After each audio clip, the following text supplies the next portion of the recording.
Hello, and welcome to the Stream of Chaos. We are Chaosium's official live play channel, and we're here every week playing Call of Cthulhu.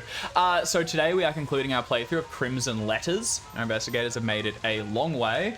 Let's see if they can stick the landing. And this is one of two scenarios contained in the Keeper's Rulebook. The other one was Amidst the Ancient Trees, which we've already completed a playthrough of, and you can see now on the Chaosium YouTube channel.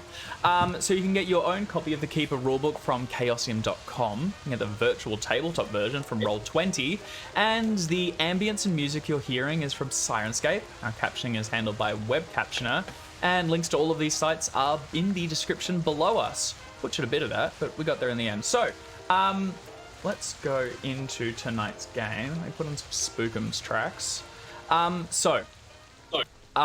Where we ended last time, the three of you have journeyed out to Bennington, Vermont, to the Hobhouse estate. You met with Amelia Court, who was attempting to draw a horror that was once bound in this book to her so that she could hold it in herself and possibly put an end to it. Unfortunately, things didn't go quite to her plan. Viv was briefly possessed. Stevie took Viv out with a chair. Tom went for a walk in the woods, and the police arrived. Where we pick up today, it is 2 a.m. The three of you are exhausted. The town is very much closed, and dynamite is not presently for sale, but is available. The storm is still going outside. It will ebb within a few hours, but for now it's still raging. Occasionally a crash of lightning and rolling thunder can be heard from outside the windows. As we go around the table, can each of you introduce your investigator and kind of describe how they look at the moment, noting that none of you are particularly healthy or sane. Art, why don't you kick us off? Hello, I'm Art. I'm playing Vivian Langley, actor extraordinaire and fellow slightly confused about what the fuck is going on right now, and I really don't know if I'm alright. Viv is in his usual nice attire, which currently is torn to shit because he's been bashed with a chair. He's also been possessed. He was also maybe bodily tackled by multiple people at once. He probably looks like he's been on a week-long bender at this point, because his body has also been shot to shit by being possessed. And I think at last check, someone took his cane, and he's not very happy about that. It is. It was taken for you for your own, in your own self-interest, I think, by the policeman. But it has been returned to you, and you've begun to sort of pull yourself back together. Across the room, Professor Chase. Hey, I'm Jackson, and I'm playing Professor Stephen Chase, who is doing all right. Thank you. How are you? I'm well. Excellent. He's not. He is thoroughly ruffled and looking very crumpled in his tweed jacket and professorial suit. He's got bags under his eyes. He kind of keeps drifting away from the conversation because his brow is furrowed. He recently had a bout of madness that manifested in the form of amnesia. So every now and then he kind of furrows his brows and is very concerned that there's something else he's forgetting because he can't trust his own mind anymore. But that's what happens. That's all right. Yeah. That's where he's at. So, the two of you and the recently returned Thomas. Jim? That's me. I am Jim. I am playing Thomas Oulette. Thomas had a bout of madness involved him sprinting off into the woods so far he almost crossed state lines. He's come back and he's wandering through the house and he's still very nervous, flighty, wired, I would say. He keeps on walking into rooms and kind of looking around. If it was his house, he'd probably start barricading things, but unfortunately, this is the Hobbs house and he doesn't want to disturb it any more than it's already been disturbed. He's kind of just walking into rooms and really carefully looking through them and not doing anything, maybe occasionally writing a picture or going towards a scuff on a chair and like thumbing it for a bit, but stomping through the house, not doing anything. We're still chasing a couple of the fires that were set and making sure that they stay out. Yeah. All right, so the three of you have the witch trial papers. Amelia had gathered them here, and Vivian, they're currently in your possession. As you took them, you were possessed for one, but now you can still feel a presence kind of watching you as you carry these about. You know there's a few ways that you can handle this based on your rolls last session. You can try to just destroy the papers themselves. That will break the seal and release the monster that's inside, which will then have to be defeated once and for all. Dangerous proposition, but probably the most ultimate one and the most lasting. Alternatively, you can handball it to someone else. Seems like this creature follows whoever has the papers and will continue to harangue them. So if your consciences can, you know, stand it, it's a valid option. And there was also mention of the Mariana Trench not long ago, so there's always just hoofing it into the ocean. Oh, that was my bad. I looked that up. The Mariana Trench is in the Pacific, not the Atlantic. So I sincerely apologize for my terrible geography. For you nautical enthusiasts. Yeah. Yeah, well, I'm sure there's probably a dirty, great big canyon under the water somewhere that'll serve. So the sheriff is still with you. He's willing to help to a degree. He won't steal from his own constituents, but he has agreed to kind of brush some of this under the rug. And if the house were to be destroyed, you had talked about, you know, pretending it was a lightning strike. Amelia is also still at hand and completely unwilling to be by herself. She's going to stay with you and see this thing through. So I hand it over to the three of you. All right. Well, we've had quite a rousing discussion here, and well, I think it's obvious that none of us are in a really good place to be dealing with this anymore tonight. And indeed, perhaps at all. So I propose that we recruit Mr. Wick. We have a dinner appointment with him tonight, I guess, and he may be able to advise the best path forward. Not to mention, he has resources. You know, he did promise us a reward for returning him the book, and I don't think we should turn our nose up at that. I agree. I don't think this is something we should deal with on our own. Not tonight. I'm knackered and I'm quite in pain, so you know, I'd like to kip before we do anything else. Yeah, that sounds good. Maybe I had a look at this, and most of the runes that were, you know, binding this thing seem to be mostly there. They just need fixing, so I mean, it sounds like this Cecil fellow probably isn't family and probably might be worth a call. Yeah, I reckon that's a good idea. You know, we seal it off, and you know, if our minds change before then, we can always do something else with it. But once the runes are in place, the book's no longer a threat, so to speak. Neutralizing the threat should be the biggest concern, and it sounds like we'll be. Yeah, let's get to Cecil and let's see if we can figure out how to close this damn thing. So, I mean, I don't know about you, but I don't want to get into a Barney. Thank you very much. The worry is, I mean, it could come back. So I don't reckon we got enough time to go sleeping, you know? We gotta move quickly, so... I don't think these runes are going to be fixable in an evening. I think it's going to take time. So I reckon we have a kip, we go see Cecil, see what he can do, and maybe go see Wick in the interim, saying, you know, we know where it is, we know what we're doing. Do you still want it once it's not liable to possess you? Well, I guess that's maybe not a bad idea. Or, you know, we could just skip over the whole, hey, this book might possess you thing and just get our money and leave. It's an option as well. No, that's hardly the most ethical option here. How do you think I got to the US?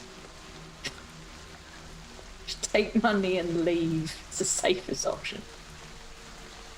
Well, we do things differently here. So we're gonna do our best here. Yeah. We're gonna do our best here to sweep this under the rug, but safely. All right. Well, let's take a rest and let's get on the road. See if Cecil is in any state. I'm worried because going to a lunatic asylum is never a good thing. Having been there to one myself, I feel particularly, you know, This is not going to be a pleasant encounter. I mean, it's not much worse than going to jail and Oh, so? first Yeah. time. Yeah, I guess. Well, I think well, we should probably sleep in Bennington, right? I don't fancy the drive back at this time. Oh god, no. Sheriff, Yeah, can you put us up for the evening? I got a couch one you can sleep on. Otherwise, it's probably pulled out somewhere. If you want, I can go down to the cottages and bang on some doors. Listen, They always if we're appreciate trying the to, business. if we're trying to hide our involvement in what's been happening here at the cottage, maybe it's best if we just weren't seen by any of the locals at Bennington, you know? Sure, listen. Y'all can stay, man. That ain't an issue. Otherwise, there are rooms here. Although I can understand if you ain't real keen to take them up. Amelia shakes her head. She would very much Yeah. not like to stay here. I've slept on worse things than floors. It's fine by me. I reckon staying here is a good idea. Also, if the thing is going to emerge, I'd rather it doesn't emerge in the middle of, Bennington. So why don't we keep the book here, and a couple of us sleep here, and whoever doesn't want to can head down into town. I don't think we should be splitting up. It took 3 of you to get it out of me, not one. So if one of you gets possessed, the other one's, how do I say this in a 1920s appropriate fashion? Fucked.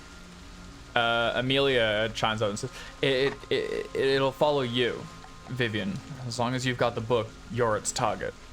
And like I said, I can take it back if you want. I mean, if we all stay together, it doesn't bloody matter who gets the book. And it's probably, but I don't like saying this, it's probably good if it's me, because I've taken a few knocks and you can probably put me down if it happens again. Well, also, Just, hopefully I can... maybe non-lethally if you don't mind. If you can manage that. Okay, we can stay here. Maybe not this room, but I think I saw a guest bedroom earlier when I was looking around, or the other time when we were here surveying. You alright? All right, this is a plan for everyone to rest here tonight, see out the Yeah. storm, and then head back to Arkham in the morning. Okay? I don't think we And want to be doing a long drive with no sleep in the middle of the night after fighting a person. The And hope Vivian sounds normal again by the morning, because this is freaking me out. I love the fact that we've had 2 episodes, no one's mentioned the accent. I noticed. I haven't had a chance to mention it, but it's weird. All right, so the 3 of you, along with Amelia, begin to fan out and find places to rest. Sheriff Jenkins heads back into Bennington. He'll probably say, "Why don't you? Do you want him to call on you early in the morning, or just say if you need anything from you, go via?" Currently, it doesn't sound like there's anything with him to do. Okay. Yeah, All right. yeah. I mean, he's Alright. got to deal with the lawyer at the Hobbs house, but we can think about that later. Let's stop the demon that is going to emerge in a matter of hours beforehand. That's right. So he heads back into town. In your car, he sort of walks around. It's out there in the rain.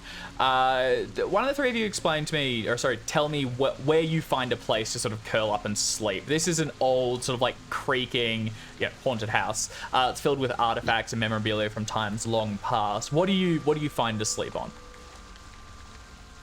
I am going to not overtly suggest, but sort of like usher everyone into sort of like a lounge area where like there's a couple of couches and things, and just kind of subtly suggest we probably shouldn't be sleeping separate tonight. And also Amelia, don't touch her, lads, but she probably could do with some company, in the sense of people not sleeping on her own in a room. And Viv will probably prop himself up on the floor, leaning against the side of a couch, and just fall asleep, because although he doesn't look like the kind of person who could fall asleep anywhere, for some reason he does now. It's one of those sort of old moth-eaten velvet and rather uncomfortable numbers that sort of couched towards the back. You find rest, and you've got in one hand clutched your sword cane, and the other the book, which feels sort of warm to the touch. I'll probably, wherever I lean, will be close to wherever Amelia decides to chill. He's got this kind of no, you're near me kind of thing. Yep. Amelia, to her credit, finds some blankets, which she hands out, and then wraps herself in one, sits down on one of those sort of uncomfortable kitchen chairs, and for a while just stares off, and you actually don't realize she's fallen asleep eventually, but her eyes are still open, just stared sort of glass-eyed into the distance. Tom and Stephen? Like the others, I feel a bit weird about lying down. I feel like I have to be at least somewhat vertical so that I'm always ready to jump up and leap into action. So I'll probably find an armchair to be enveloped by. Is it good? Probably don't have like adjustable. They don't have any of these yet. Do they? The lean back? No, I don't think so. I think you just have to lean them or break it. Alright, I want to do that.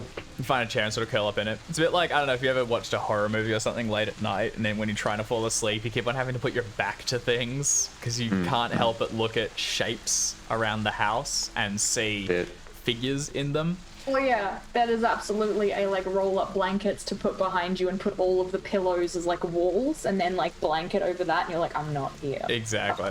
Stab Tom? the pillow, not me. Yeah, I go to one of these couches that have been so nicely laid out. Problem is, I'm the size of an elephant, so I kind of spread across one, and since no one else has really claimed the couches, probably, politely for an hour or so, try to use just the one, and then eventually push two couches together. I get a bed, basically.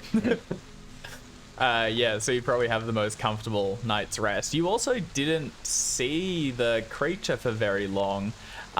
So you're probably in the best position for it. You don't really see the worms crawling around in the grouts, the after images of this manifestation. But you hear the rain outside and you can hear the branches of trees creaking where you fled through not too long ago. Morning eventually comes, and it's as the dawn breaks and the sun begins to pierce through the drawn curtains that you all come back into consciousness. You've probably gotten 3 to 4 hours sleep. It's not a ton, but you kind of have things you want to get back on with. The storm is beginning to let up. It's now just trickling rain, which runs down the eaves and spatters into the garden outside. Amelia is moving out and into the kitchen where she's trying to get a kettle brewing, but ready to go pretty soon, as soon as the plan is in action. All right, well, let's get in this car and get going, and just as quickly as we possibly can. All right, anyone want a cup of tea? Before we, Any coffee about? I'll just get up and go and help Amelia. Like, Viv, we've established Viv is not a morning person. Yeah. It was just like, take. There'll be some instant coffee variation. Add to hot water, consume. It'll get the job done. Is there tea?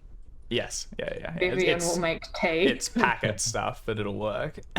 It's not picky. She just wants a cup of tea. A couple of mugs are found. They look like they're probably replaceable, and you can take them in the car with you.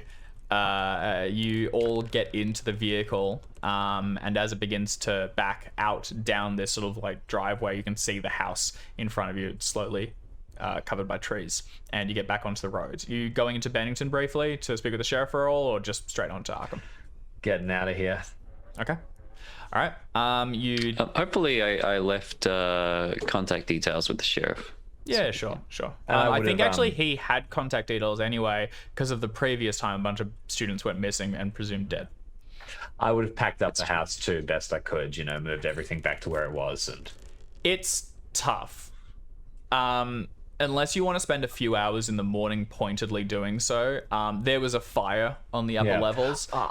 There are still candles and wax. It is, I meant more like the couches that we used, kind of thing. I tried the signs of people sleeping there, the signs of the ritual. When those teenagers broke in, there was nothing anyone could do. But yeah, that's fine. Everything was kind of in disarray anyway because it was being cataloged. That does not make sense for things being cataloged. I mean, like, it wasn't in a living state. It was just sort of pushed against walls and things, so you can put everything back where it was. Great. Too easy. All right.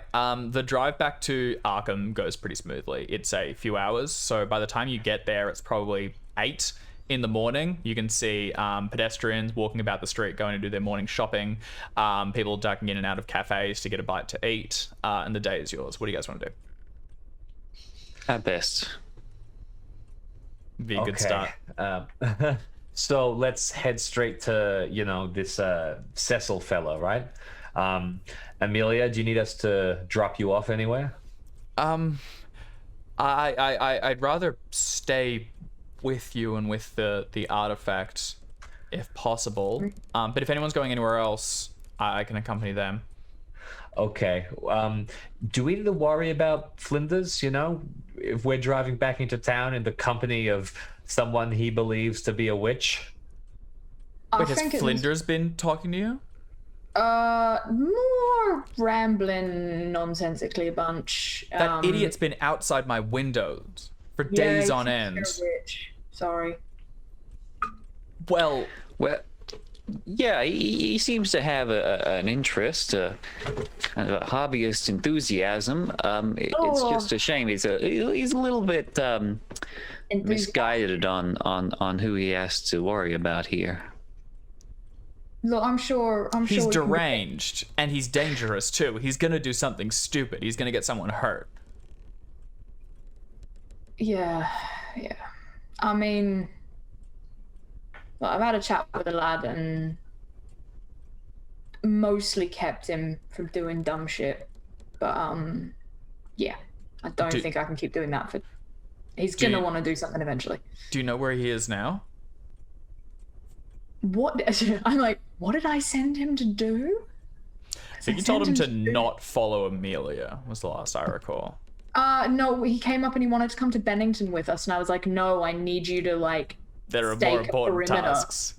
Yeah, but I don't remember what. I think it was just, like, keep an eye on the neighborhood, or, like, because there was some dodgy people around, and, like, I need your eyes there. So pretty much as long as we avoid going near Amelia's, we might be okay.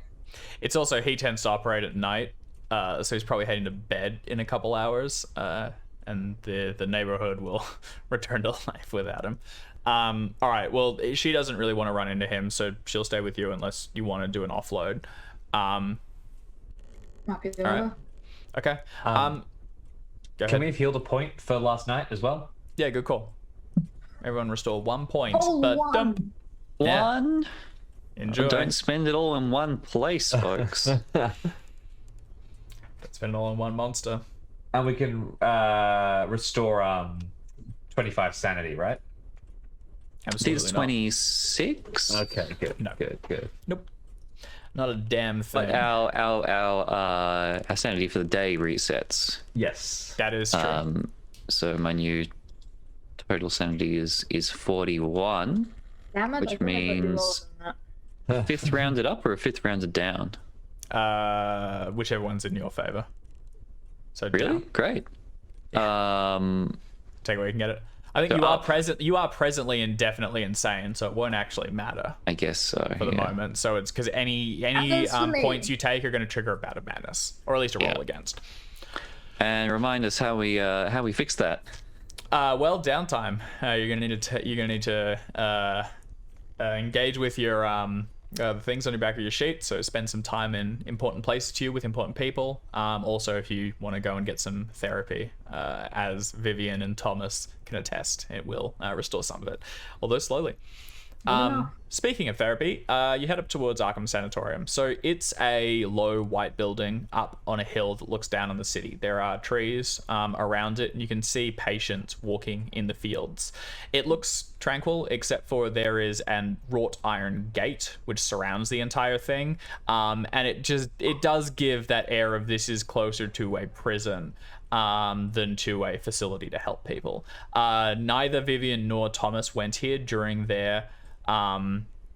Private. You went to a private place, which would be more, this is for people that can't afford that. You had to spend some of the money you got from the previous investigation on that. So you head up past the gates and drive towards the front entrance. The car is parked outside, and when you head in to one of the nurses, they say, who are you here to see? Good morning. My name is Charlie Park. I am a associate of Dr. Leiter, and we're here to check on Cecil. I understand he's not doing very well, and Dr. Leiter asked us to come and check. Yes, we've been trying to get in contact with Dr. Leiter for days on end. He went out of town in a hurry. It's why he asked us to come along and check. See, okay, well, I'm glad you came. Yes, things are dire. I mean, his situation has only gotten worse. He needs more help, and the money you gave us has run out. It expired days ago. If we don't see some more, if we don't get more assistance soon, unfortunately, we're gonna have to turf the young man out. And he needs the help that we can offer. Of course. Can you give us a rough estimate? Dr. Leiter left in a bit of a rush and did not give us the details of the financials. Are you able to share with us how much is required to keep this young man in moderate sanity and comfort? Do you want to give me... Perhaps... can you give me a fast talk check with a bonus dice? I didn't know this was going to be the plan. Why are we telling the truth? Oh, we're not. We're not telling the truth. Leiter he's technically out of town, but he's not coming back. There we go. 41. You don't want the hard. I mean, it's a decent line, and they're more eager to see the money than ask where it comes from. I won't go into specifics. It's not a ton. It's like $10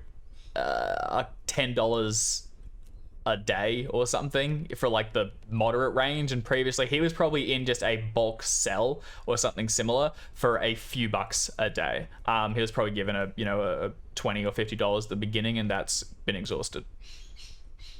Lovely. Well, we can if you provide us with a copy of the accounts, we can certainly look to get that settled for you. Sure. I'll draft something up. Do you want to see Cecil? Yes, please. We came here to check on the young man, make sure that he's okay on behalf of Dr. Leiter, as I said. Okay, all right. Well, I'll get one of the attendants to take you through. Do be warned that things can be a little bit confronting. Just to let you know, listen, they're getting the help that they need. She heads back and will retrieve a manila folder and start to look for the accounts and things. Do they require any signatures on anything to say that we've been here? Yeah, there's probably a guest book, but it's easily ignored. What they will need signatures on though is... I absolutely go and sign in, and I have a wonderful cursive for Charlie Park or Charles Park, which I may or may not have copied from someone I don't like. Who's going to get an email, or not an email, a letter, wondering why they're in Arkham. So you can also sign any account things they have. Now, as one of the orderlies comes to walk you through, it's a big sort of broad-necked bloke. He opens one of the doors when he comes in to greet you, and you can hear from behind it a yell, and then met by sort of a scream from further in, and then just mad laughter. The people in here are not in great condition, and with the three of you in the condition that you are in, who wants to go through? I'm not indefinitely insane, so I will. Okay. I'll share a look with Professor Chase and then follow. Okay. Tom and Vivian are both going through. Professor Chase, do you want to come with, or are you going to hang out outside? Yeah. We're all going in, right? I'll be like, Stevie, darling, and Chicken, you do not have to come if you are feeling unwell, but it's up to you. Well, if you think it'll be better to you to go alone, maybe that'd be less confronting for the gentleman. I'm happy to step out if you don't want me there. I did not say I did not want you there, Chicken. I said it is entirely up to you whether or not you want to come with me. All right. Well, maybe I'll stay outside too then. Right. Just pat him on the shoulder, wandering behind the orderly. Okay. Good luck. The two of you I find. don't need luck, thank you. The two of you find a seat and wait with Amelia outside as Vivian follows the orderly through the swinging doors and deeper into the sanatorium. This place is a maze. The whole thing is washed with white, but you can see dirt and grime has accrued in all the corners. Looks like they run a mop down the center, but never get to the edges. People inside padded cells peer out at you as they pass. Some of them sort of, holding out fingers, trying to ask for things or to just yell at you, for sins that you don't know that you've even committed. You know, they're clearly gripped by their own madnesses and pushing them out and onto you. As you get further in, the orderly eventually comes to one of the doors, and he begins to fumble out for a set of keys.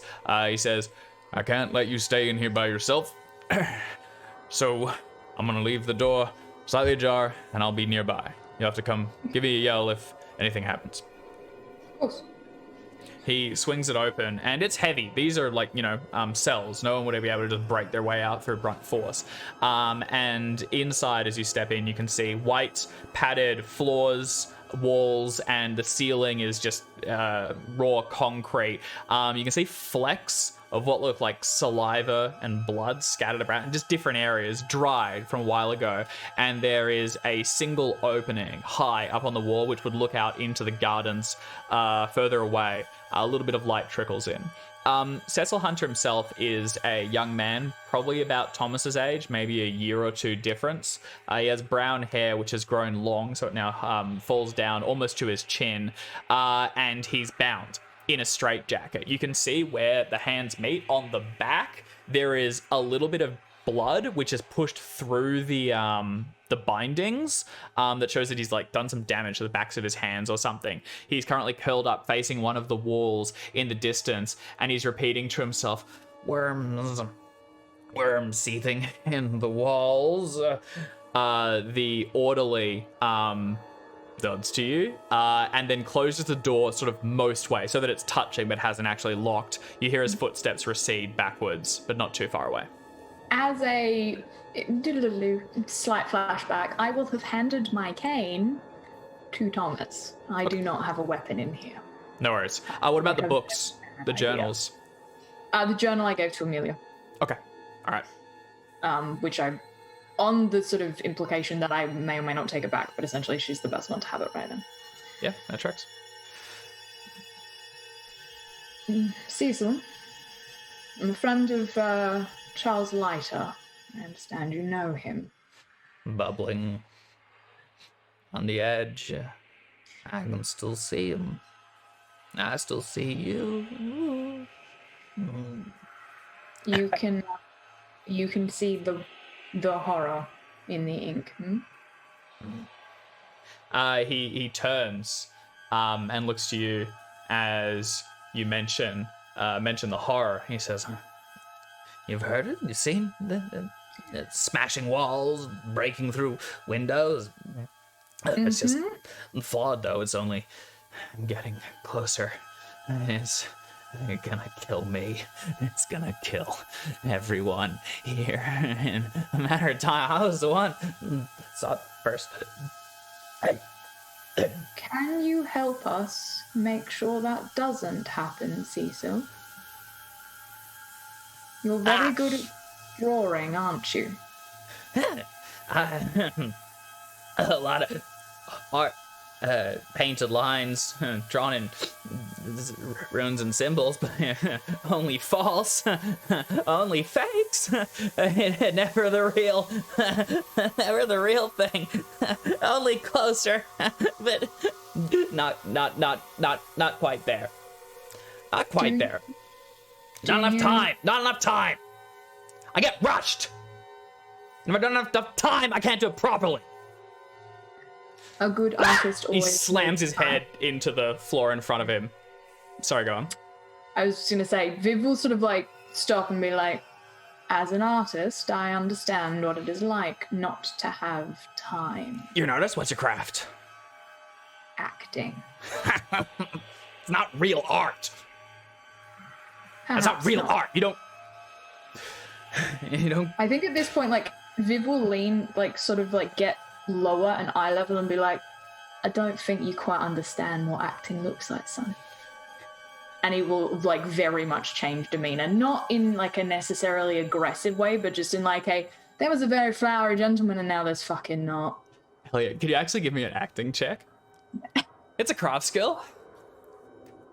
It is, and it is my highest. Yeah, hell yeah. Let's see, I rep. Ah! We'll take an extreme success. Very good. We don't roll these very often. I'm quite. That's fucking good. Cecil sees something in you as soon as you turn to a sort of a more demanding, severe figure. He stumbles back, he clams up, and he treats you with a modicum more respect. I'm not Sorry. your enemy, son. I just want to know if you can help us, and if you can help us, then we might be able to help you. Help me. Yeah. He Get that cranes nasty- his. There you go. Get that nasty worm out of your head, and maybe get you out of here. He looks up towards the light filtering through the window, and you can see it like splayed across his face. It's fecked. He's got like stubble, bit of saliva and bubbling to his side, and he looks at it. I want to leave. I don't want to be here when it comes back where I can't run or hide or defend or fight. I want to leave. I want to get out. I'll help. Okay. Well, if I can convince these nice people to get you some pens and paper, do you think you could maybe either sketch out what those runes are meant to look like for me, or if I get you the real thing, can you fix it? If you don't want to touch the book, you don't have to go anywhere near it, son. I'm asking. Just looking at options. There's. If I help, then I get to walk outside. If you help, then we put down money we can to make sure that they help you up here so you can get outside. You don't stay locked up in here. Money. It was all money for him. Doesn't care about the art. Doesn't care about what's real. It's all money. I don't care about the money. That's why I'm going to give it to you to get you better. I care about the art. Money. I'll need it. I'll need it, and I'll need instruments. It and instruments. Somewhere to work. It and instruments, and it needs to be dark.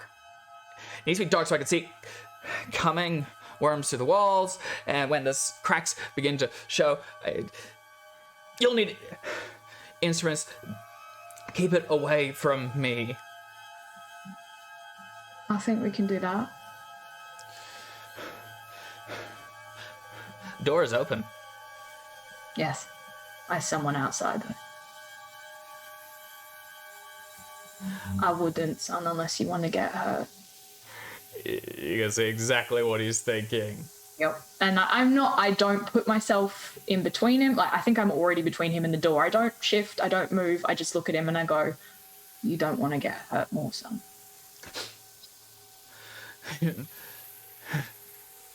He looks past you towards a seam in some of the fabric along the walls, and you see him tracing something that drips down between the cushions that you can't see. Mm-hmm. And he falls backwards and just like stares up at the sun seeping through the window, and he begins to sort of like mumble to himself. It seems like he's recessed back into a less lucid state. If you want to leave, now's probably the opportune time. I think I have the information I need, which is he can help us, and that's enough. As soon as you go to leave, can you give me a stealth test, a persuasion test, a charm test, something to kind of be like, I'll be back, I'm coming, this isn't, just kind of putting him at ease that you are going to return. Can I Otherwise, he may react to your departure. Can I make a psychology test to see if there's something I can like say to him in this state that might work? Yeah, sure. Psychology works. Oof. Unfortunately not. So Oof, I yeah. do not know what to say, but I can, yeah. I think you basically just like, you see him beginning to recede, and you go for the door. You get most of the way out, and it's as you're closing it, it's the click of the lock sliding in that wakes him, and he lets out a scream and hurls himself against the door in front of you, slamming against it and tumbling Is down. there like a window thing? I'll Yep. ask the orderly to open it. As you go towards it, the orderly's just gonna shake his head. He goes, "You're only gonna aggravate him." He gets like this. Just leave. He'll shake out of it in a moment. Can you give me a sanity roll though? If I can argue, while I haven't spent a lot of time in insane asylums, I've been in prison, and I have been in some pretty unpleasant places. I don't know if that changes. I don't think it does. I think it will just weigh into how you handle it, because that could be a positive or a negative depending on your experiences there. That's a solid shot. Nope. Yeah, so just take 1 point. It's just enough that this is, maybe throwing you back to an earlier encounter you had in one of these prisons. But as the scream and the thud of this desperate man lands on the inside, you can't help but jump a little. The orderly gives it like a rap on it, enough to kind of shake him back, and then he checks that the door's closed, and then says, "Stay close, let's leave." Begins to walk you back out. Thank you very much. And, yes. Sort of All right. head back with the orderly. So back out in the waiting room, the two of you have had a moment to speak with Amelia, but not that much time has passed. So unless there's anything you want to do, yeah.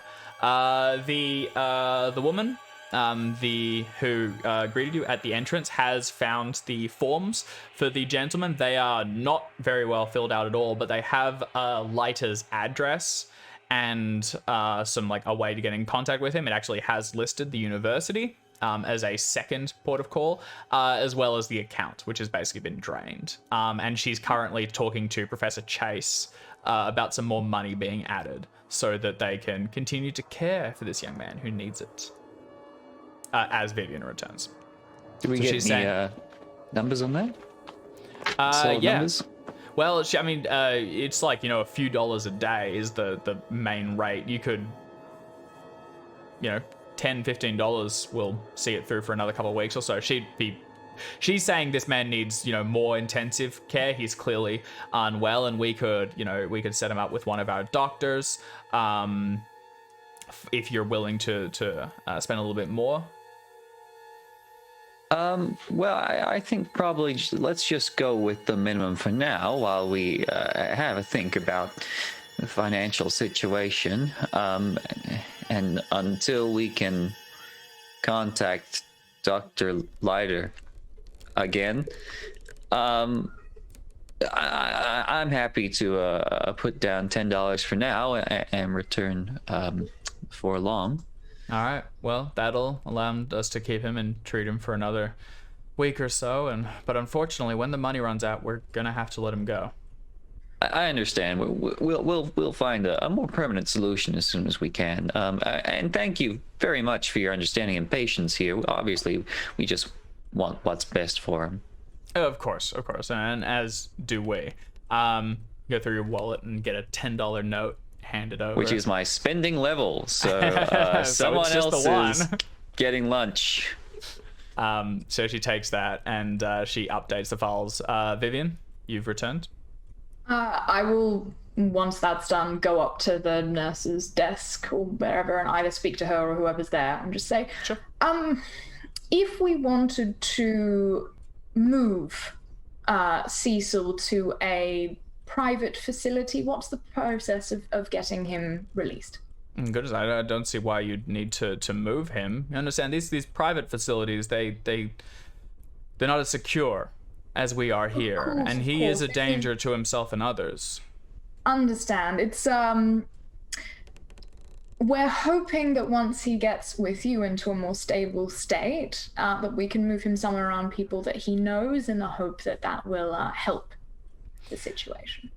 Well, your co-worker or your friend has already secured him another week or so here, so I would suggest you leave him here for the time being. Oh, of course. And No then intention of moving now. Good. And then maybe at the end of that we can look at transferring him. As far as Viv would be aware, as anyone logically, they can't hold him, especially if you are in here as sort of like, I don't know if executor is the right word, but like, you know, trusted friend / family, which Professor Leiter was, and you kind of inherited. You can check him out if you choose. So you'll just need to push the matter a little bit. They're mainly just seem to be trying to get money out of you. That is, I think if he picks that up, he's like, well, then this isn't going to be a problem. Just get him out. We'll just give them money and they'll leave us alone. But yeah, no, it's good to know. Okay. All right, what are the three of you doing? Shall we? Yeah, sounds like it. Okay. And then wait till we get outside, either in the car or like out of the place, and then be like, all right, so, and then I'll relay everything that went on and all the info and be like, he can help us. We're just going to need to get him some kit and get him out of here and, you know, try and keep him from going off the deep end while he does his work on the book. And I'll look at the papers that Amelia has. Well, let's just go back to the start here. Why didn't we tell him that Leiter is dead again? That I don't think that was discussed beforehand. I think honesty would have been the best policy here, surely. Stevie, do you remember what happened when we went to Wick and you were honest? Remind me? Well, he almost didn't make a deal with us and didn't tell us the info that we needed. You, not always, but sometimes, simplifying the situation gets people to talk. It's just a thing, you know? Make it easy for them. They don't need to know Lighter's dead. If Lighter's dead, then they need to actually go through paperwork to find out who it is that's meant to be looking after this young man. If he's alive and we're his friends and, you know, we're concerned people, they're not going to look into it. I don't know. A masquerade can only hold for so long here, and then it falls apart. And that's when life gets more complicated for us. See?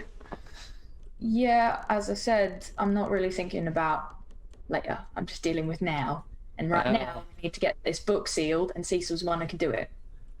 So I guess we get him out. We find a nice quiet place where we can all sit down. We give him space to work, and we make sure that nothing comes to stop him, right? I mean, if it's possible, one of the better places might actually be the hub house. Head back there, I guess. It's dark, it's got room. We can set him up with a desk, get him some instruments of art. Amelia will say otherwise her place has equipment. She's also she was part of this project. She has some restoration gear as well. It might need to be padded out a little bit, but it's probably a good start. All right. I don't fancy making commuting to Bennington every other day to get this done. Yeah, maybe Amelia, we use your place. So I guess Amelia, can you go with someone and you'll know what equipment we need to collect, you know, whatever you don't already have, we get, and then we'll get your place ready. And then, I guess the rest of us, the other two, pick up Cecil and bring him down to Amelia's after you've finished off the paperwork, got him decommitted, and then we all park at Amelia's place for a few days while he gets this done. Okay. Is that a reasonable plan? All right. In the meantime, we still have a dinner, dinner arrangement tonight.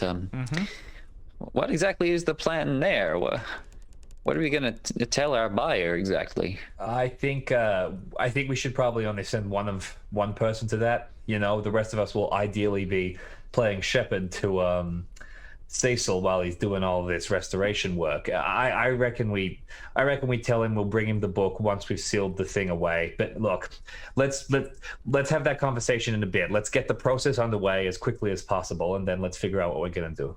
All right. Tell him we need more time to finish the forgery. Once it's done, we'll give it to him. I wouldn't mention. I thought he was getting the real thing here. He is. Right, but we're gonna keep the forgery. Yeah. I keep it simple. Lies are better if they're simple. You don't get caught as easily. The more you add to it, the more likely you are to trip over your own tongue. I'm just worried about giving this journal to Wick. It just seems like we're throwing it out to be used by somebody else. But if that's the way we're going to play it, if Cecil can make it safe, then it shouldn't be a problem. Well, Rick sounds like the kind of man who's got contacts who deal with this kind of thing all the time. I think, if anything, it's probably the safest place.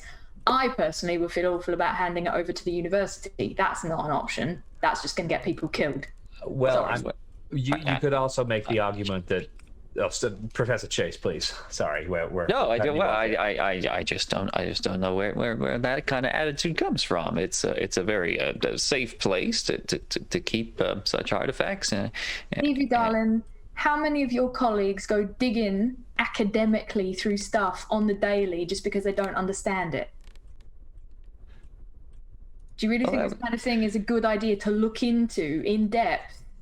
Just like points to slightly darkened circles under eyeballs.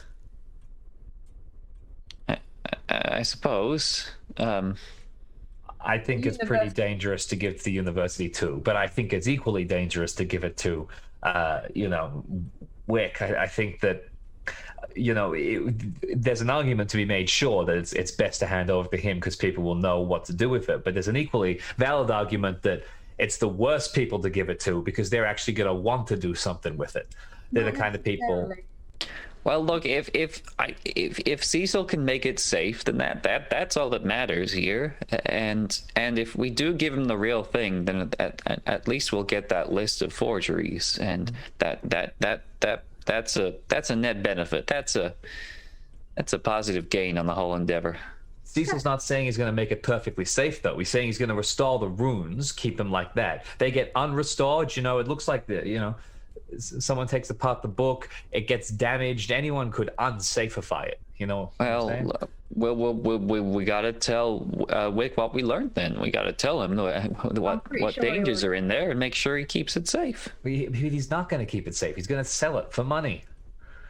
Yeah, to people who are probably very aware that if they disturb the book, bad shit's gonna happen. He's gonna sell it to people who want it because it's a magic book. That's not, if anyone. Chicken, I don't think the people who want the book want to get possessed. I think they're gonna keep it safe. Also, list. Also, money. Also, not our problem anymore. Look, yeah, all right. Okay, if that's the best route, then let's just do it then. I like the fact that you care about the world, Chicken, but sometimes caring too much is just going to get you hurt. Yeah, and it seems that way, huh? All right, let's. Well, for the record here, I don't like the idea either. Yeah, I don't like sending it out into the world. I think we if we had the opportunity to destroy it and dispose of it, then we could. But in this one case, it's unfortunate that the benefits of selling it on just outweigh the alternative. Possessed and murdered, yeah. Okay. I'd like not to accidentally kill both of you again, if that's all right. Yeah. It wasn't very nice. So is the Alright, plan to split? One of you goes with Amelia back to her place, and the other two go back and retrieve Cecil? I think that's a go. Yep. Sure. Alright. What's the divvy? I'll stick around to help move Cecil, just in case he proves belligerent. All right. I'll go with Amelia then, since he knows Vivian. Sure. Alright. Perfect. Amelia's not too far. The two of you can get a taxi from here. You're gonna have to get Cecil into it, which I can't wait for. But Stephen, you and Amelia head back into town, and we'll head to her home. Inside, Vivian, you talk to the attendant for a moment. It takes a bit of persuading, but nothing you can't handle. I will essentially tip them for excellent service, and I will. They already got $10 from me. Yeah, Boom. I grease the wheels. Essentially, just be like, here is I don't know, like if $10 was enough for a week and a half, I'll probably do like 5 and be like, thank you very much, you've been wonderful, but we just think that it is best at this point to take the young man out around people he knows, try and work with him personally, and if it goes wrong, obviously we know you've been providing excellent care, and you will be our first port of call should we need you again. Tipping them, can you get my $10 back? that I don't think it works that way, unfortunately. So they will sign out Cecil into your care. If you don't have a therapist or like a doctor that you're going to be handing him over to, they get like a pile of forms that they need you to initial, which is basically saying that you are taking on responsibility for any actions he takes and that they are clear of them, because they have like, he's been flagged as like dangerous and not to be let out. So you go through, you're initialing all of them with someone else's name, so Charlie Park! what comes of it comes of it. The fucker who got me arrested. Yeah. Oh yeah, that's good. Eventually, after a half hour or so, the orderly returns to go and fetch Cecil. He's retrieved, and when he's brought out, he's been shrugged. The straitjacket's been removed. It's sanatorium property, so they'll have that back. And he's back in his day clothes. He's got a little jacket on, a smock which is bundled up under him, and he's gathering a few things into a little like satchel briefcase. You can also see that the backs of his hands have been rebandaged, and they're like seeping again a little bit. Looks like he's got some pretty nasty wounds on them. As he comes out, he's cautious, like a abused dog or something that's slowly walking towards the glass doors that head outside and peeking out into the sun, which is beginning to break past the clouds.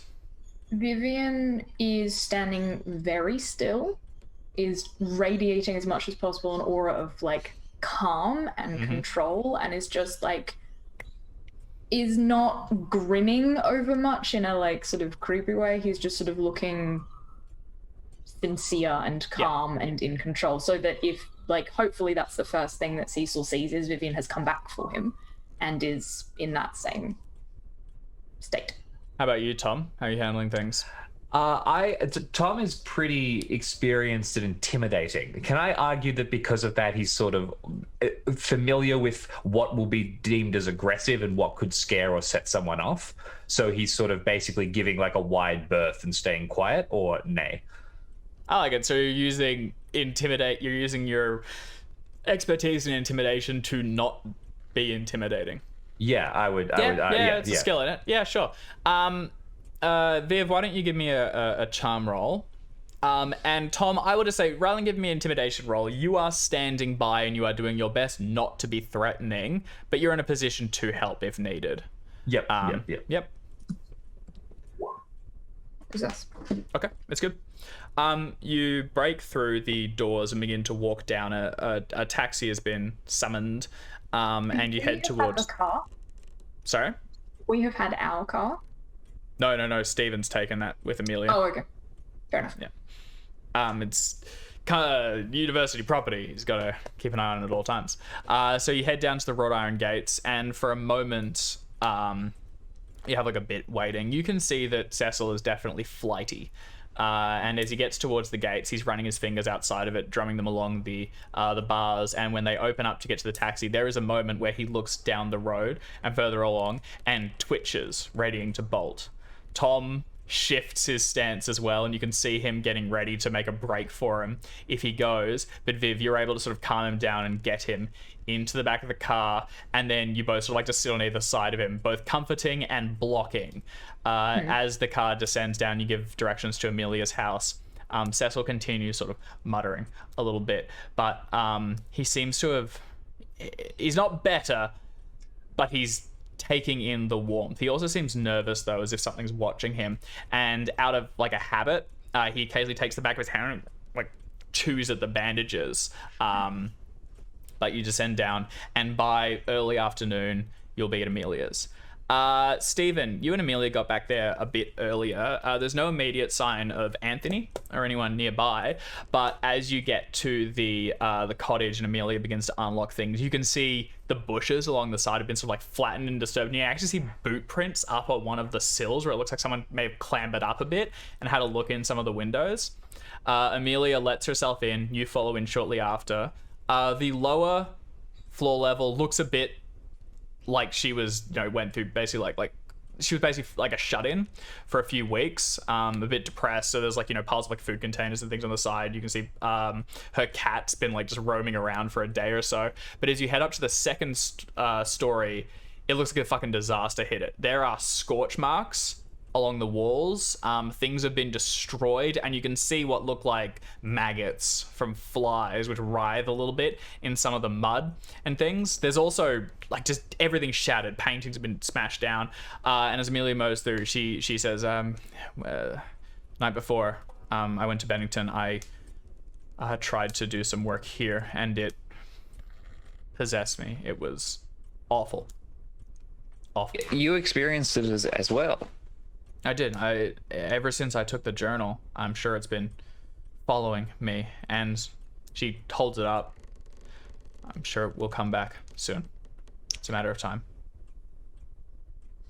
Well, you think you're able to help Cecil get it back in order? I can try. Anthony wasn't. Just tell me what we need, and I'll lend a hand.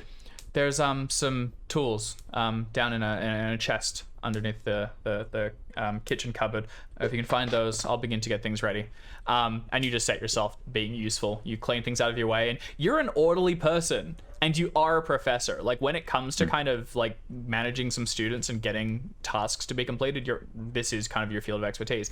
Additionally, your mathematics is not out of place here. As you get some moments to have a look at them, Amelia begins preparing for what's going to happen next. She gives you a loose introduction to some of the runes and things, and you can see formulae in them. The way that they're shaped, it's not random, although it might look like that to the untrained eye. Do you want to give me a mathematics roll, actually? Sure. Yeah. Oh, that's pretty good. You can see there's patterns in them, and I, David, have no flippin' clue what they might be, but there is complex mathematical formula which this one suggests this to the other one, and they're all an extrapolation of the same one thing, but with an X where there's a Y normally, and some numbers get added up. It's at its core does seem to be scientific, not necessarily artistic. Looks like what Cecil and the others were doing was just copying, whereas if you had enough time, you might actually understand, which is a whole level above. You're shaking from this though, as downstairs thank you. The taxi pulls up. I'm good. And Tom, Viv, and Cecil enter the home. So as Cecil begins to work, he will go through the evening, and we are going to get towards nightfall. There is a meeting with Abner Wick. There's also been several calls to Professor Chase's cottage, although he won't know it yet, from the university administration, who would like to know about the car, student, papers, corpse. I don't know if that's the order, but those four things. As night falls, things will surely begin to get weird again. But let's take a short 10-minute break, get a coffee, and then we'll hop right back into it. So see you in 10. Boosh. G'day. Welcome back to the String of Chaos. Where we were, the three of you are in Amelia Court's house in Arkham. You've retrieved Cecil Hunter from the Arkham Sanatorium, and you've set him to task replicating runes on the ancient witch trial paper so that you can rebind the spirits within. What I want to know is from the three of you, as the afternoon progresses, what are you doing? How are you helping out with this ritual, or are you tearing off somewhere else to do new tasks? So as per my discovery, apparently there's some math in here. There's always math, man. I'm going to help out with some quick math. Building block of the etc. That's right, yeah. So if Cecil and Amelia can use some formulae guidance, Definitely, then I'll be there for that. I'm gonna do the same because I'm your math student, and I also help. Which I had forgotten. I think we probably got it under control, Thomas. No, this is great. This is perfect. Also, you want me here in case someone, And you said Amelia's place was trashed, right? Yeah. So I've found a broken table leg, large club, which I've leant up against a nearby wall, and I've also got a bag to put over someone's head in case they get spooky laser eyes. And I'm sitting there and I'm reading my maths books and going, yeah, this is great. It's got like a plastic Coles bag that you're gonna. All right, awesome. Okay, so Thomas is here for maths and thumping, whichever one comes first. And I mean, Professor Chase, you're always saying how, you know, like maths teachers are always trying to relate how this works in the real world and how it's like, when am I ever going to have to apply this? Binding demons. That's where you're going to apply it. Why didn't we do this in school? Are you telling me that in the future we won't have calculators and phones in our pockets to tell us how to bind the demons without me? You still got to understand the basics of it. That's why Professor Chase has the up on this, because he understands the, you know, the bits. I should be all the bits in clear. it. Thomas can certainly help, but mechanically we gain no benefit from that help because I am double checking everything he does, so we gain no net efficiency. I think in raw mechanics, I want to help just enough to provide a bonus die to that's all right. the roll. That's all right. I'll just give you the easy stuff. Thomas, just write out the 12 times table for me here. That's going to come in handy later. Sure. 12, 24. Cthulhu. All right, so Professor Chase is going to set to understanding the runes while Cecil Hunter tries to redo them and repair the damage that they originally did while creating the forgery. Viv, what's your play? Well, I'm not much use at thumping, and I'm not much use at arcane things. But what I can do is memorize lines. So I would like Amelia to teach me the chant that she uses to push something out of the body, so on the off chance she's the one that gets possessed, I can just chant. I'm very good at memorizing in languages I don't know, because we do stuff in Latin or, you know, German or Italian, and I also am just good at remembering lines because I'm an actor. That's a good fucking idea. You haven't learnt the spell, you don't know the intricacies of it, but you're just saying it and invocating power. I really like that. I think you're not going to get the full spell and the full weight of it, but this would definitely allow you to sort of like in a pinch, if others were powering it or something, you can take over for her and continue it. Yeah, no, that's a great idea. Okay, so here's the way it's all going to go down. I am first going to roll I'm not going to first do. I'm going to roll a power check for Cecil to see if he can basically keep his momentum going, and then he'll go for art and forgery. In the meantime, Professor Chase, you're going to make a mathematics check assisted by Tom. You need hard or lower to benefit. Vivian, you are going to make an acting roll. I am going to say a hard success gets you, like, you can like do something. An extreme is probably what you really need to be able to do it on your own and get any momentum with it. Let's hope I roll. Yeah, exactly. All right, and I'm very briefly going to put down my blinds because there's light blasting into my. All right, Professor Interruptions Chase. in the middle of stream. What is this? It's like we're people on the internet. And Amateur hour.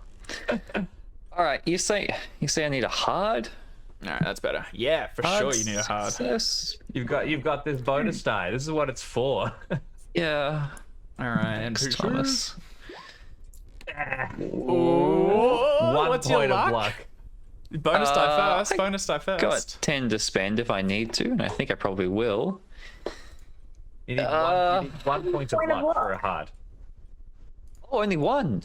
Oh, well, that's all right then. Yeah. For some reason, I thought I needed 21 because I rolled 21 last time. Excellent. 1 point for yeah. Let's do it.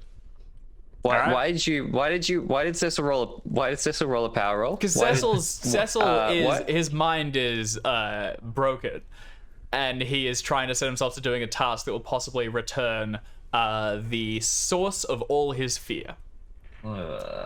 is there anything that we can do to assist him in that? Working on the mathematics is going to get you part of the way. This is just going to set when things get going. So he's still working on it. Just going to be at pace. Lastly, Viv. So it's not nothing. You could push the roll. You could just start chanting. When's that ever gone wrong? Zach, what's that to? So you said a hard is kind of what I need to. A hard gets you. Yeah, you can play with this. I'll let you make an attempt. If someone's not there, you have the lines committed. You'll need to push some energy into it, etc. Otherwise, you could push the roll. Nah, you can have 23 points of luck. I've got like 50 something. Ooh. I didn't use any for the monster. I didn't need help, and I may as well use the luck. So fuck. What did I just say it was? 63 to 40 is something. It's 23.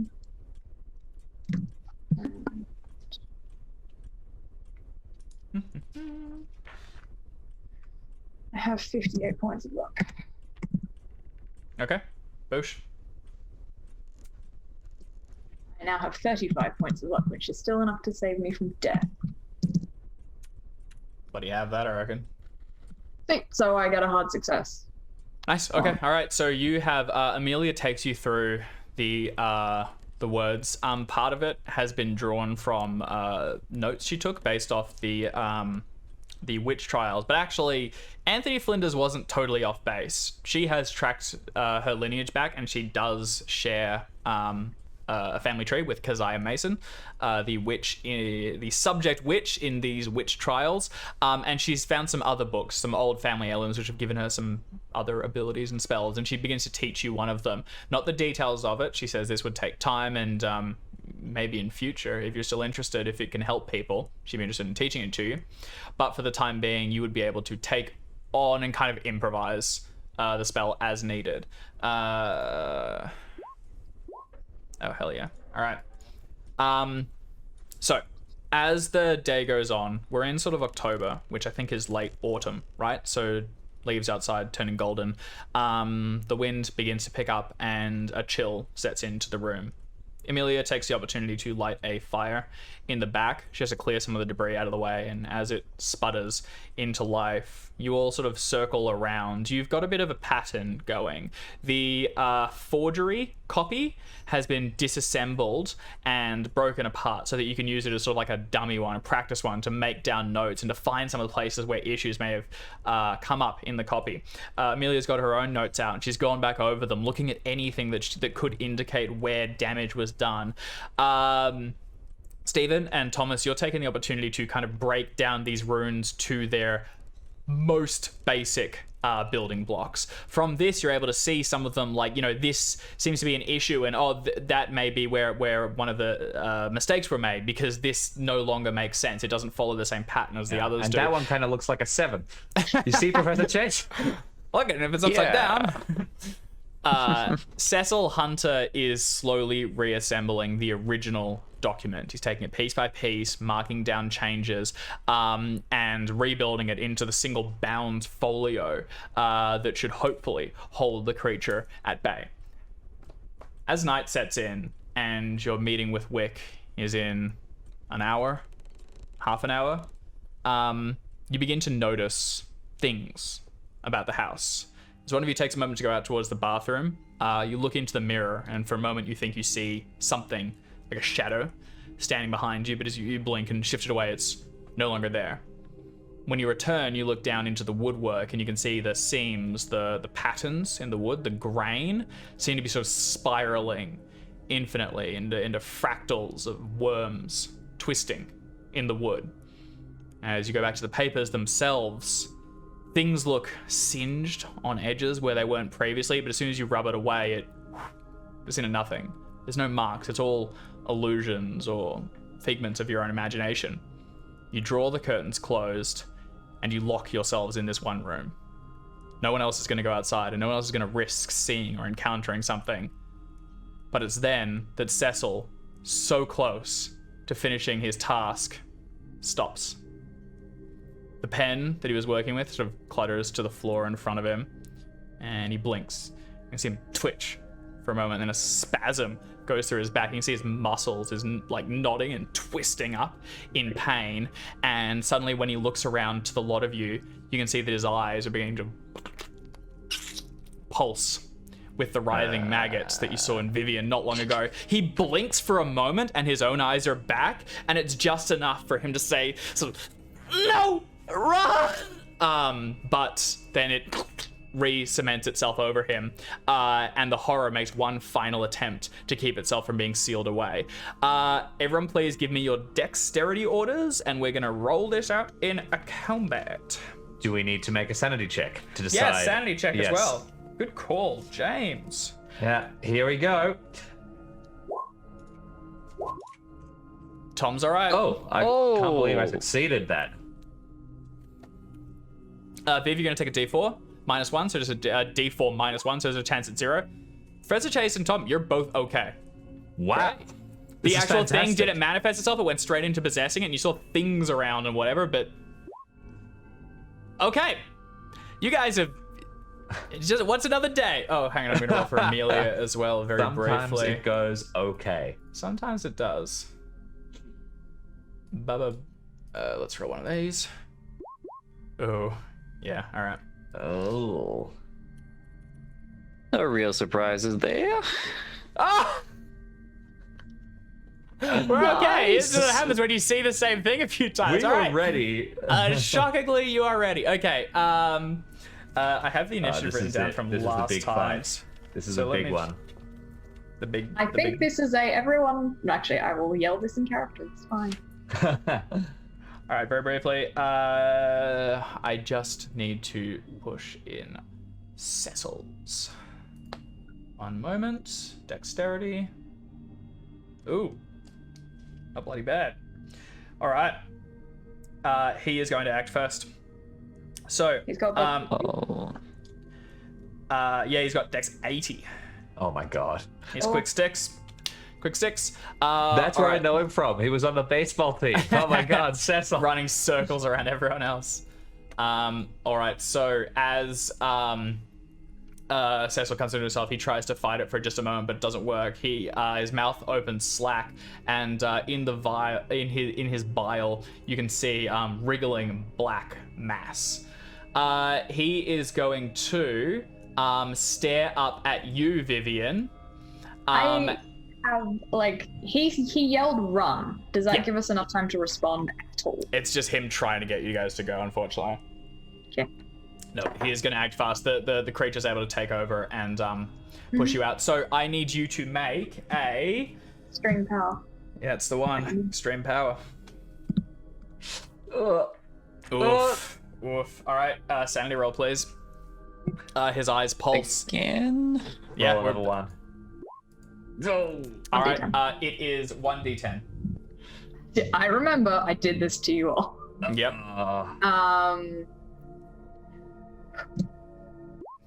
Oh my god. That's in depth. Back. Ouch. Okay. All right, intelligence check, please, after you've updated your sanity. Oh, shoot. Things getting bad. All right, roll 2d10 for me. Now all we need is for Viv to roll 2d10. violence. 1d10 and added or- 1d10 and 1d10. Oh, the intelligence succeeds, yeah. Now all we need is for Viv to roll violence on the and him to pull out his sword. Can I go back to bed? 5 and 7. Got it. Thank you. And just take a look at your character sheet. Which bit of it? All right. So, looking at your ideologies and beliefs, and if you want to pull up your sheet as well, so you can see it, you are going to take this to the extreme for the duration. That is what you are focusing on. You are taking it to sort of like a level of like zealotry and obsession. This is your focus. That is your current goal, whatever it takes. Do you have an idea for how that might factor in? Yes, but I don't know if it plays too much into what we actually want to achieve. Because right now, money in this situation is getting that forgery done. Yeah, which means no, I agree. getting It's that madness is not the bouts of madness are not always completely negative. You might get like red mist where you just go into a blood shooting frenzy, but if there's stuff to be shot, that's not a bad thing. So this means that is the only thing you're focusing on. That might mean you're willing to sacrifice others to get that done. That might mean that you're willing to cut corners, so on. I leave it in your hands, but you are focusing on that. I'm focusing on getting Cecil back. And speaking of which, Vivian, you're up. So Cecil looks around, his head's sort of like snapping in an angle, and he tumbles to the floor. His eyes bulge, and he hits you with this soul-burning madness. It hits you hard. You feel like waves of nausea and sickness, a chill that runs down your spine, and you're able to sort of coalesce it. You shrink it all down, and you push it into your own beliefs. You make it sort of your own. It has changed you, but you can still act. It's your turn. Great, I'm going to yell, pin him and start fucking chanting, and I'm gonna turn to Amelia and I'm gonna start saying the words and trying to get him I don't think Viv's at a point where he's going to try and lunge at Cecil, but he's going to start moving towards him and chanting. Okay. That's his focus. So as you move forward and begin to chant, unfortunately in the previous one you had that sort of the rune, the circle, which Amelia had made, and she tried to do that again here nights previous, but it was damaged in the incident and it's not completely whole. This is still doable, and with you and Amelia chanting it, hopefully you'll be able to get it to work, but I will consider you committed to that for the time being. As we go to next, Professor Chase. I want to go back to bed. You can always retire. Yeah, I think you guys got it handled from here, so I'll just no. I will take the advice and begin chanting. And I believe I have a gun still. Yeah, I think you do. I will aim it, and that's it. Okay, so you are aiming at Cecil, presumably? I believe so, yeah, if it looks like he's going to threaten the well-being of anyone else in the room. Okay, so for the ritual, as previously, he needs to be held down, unable to move inside the circle, which this one's a bit futzy. So Vivian and Amelia can do the chant, and then if you two are both holding down, you'll be able to add your power to his roll in an attempt to resist. Okay, well, yeah. I mean, Thomas is a big guy, but I guess it probably helped to have two of us. All right, never mind. Put the gun away. Put the gun away, grab a nearby chair, and try to pin him with the chair. That worked really well last time. Do you want to give a bonus die to Tom on his roll, or are you going to try and pin him yourself? Excellent. Okay. Yeah. All right. Okay.